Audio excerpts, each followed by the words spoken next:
Can you imagine perhaps a 69-year-old who has bad arthritis climbing up a ladder to a top bunk? There's the physical layout of the actual housing that you need to consider.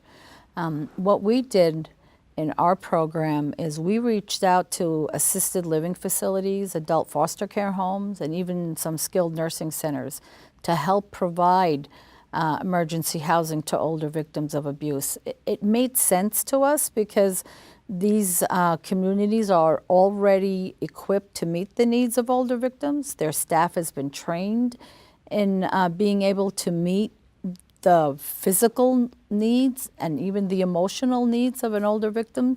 So that's one of the things to consider. Sometimes our emergency housing programs require their participants to do chores, for example. This could cause a hardship for an older person.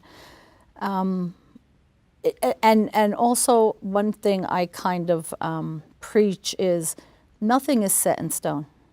And so having the provision of being flexible and working outside the box could mean a lot to an older individual. These individuals often have needs, special needs for mobility. They might need a wheelchair ramp. They might need a place that doesn't have stairs. They might need a shelter or an environment where it's permissible for them to have a caregiver come in, perhaps, and offer them some personal care that they need. Some seniors also get really overwhelmed by the energy level of children in your average domestic violence shelter. They don't feel understood. They're maybe put in with a group of 20, 30-something-year-olds that are experiencing domestic violence, but who are at a completely different point in their lives with perhaps completely different goals. And there's this chasm between the two groups. And so they're not very well served by the shelter systems as they're in place now for domestic violence victims.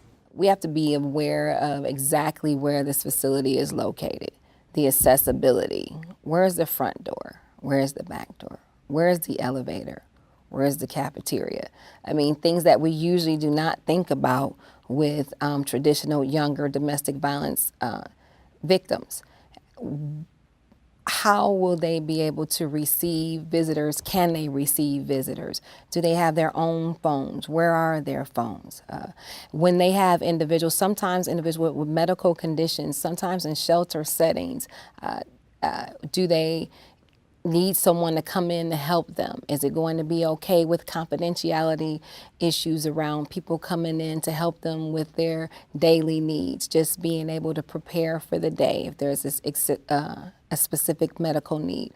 One thing we have experienced, that we had a victim come in with her dog, and she was blind, and it was really something for our agency, but we were like, she needs to come with her companion. And so we figured out a way. The elder rooms are singles, and her companion was with her, and that helped her ease her during that process. The other thing is about we have these set meals, and we have these set menus and these set schedules, and we have to be aware of that. That may not be conducive to an older victim. When we wake people up at 5 o'clock in the morning, 6 o'clock in the morning, chores, things like that we have, and the people that are providing the services. Do we have individuals that are older providing the services to the women that are in the shelter, and trying to make it as comfortable for them as possible, and also allowing them to navigate that process of what they need while they're in emergency services. We also may have to consider extended times. We have these windows sometimes, 22 days, 30 days, 60 days. And sometimes if someone's leaving their own home, we need a longer period of time.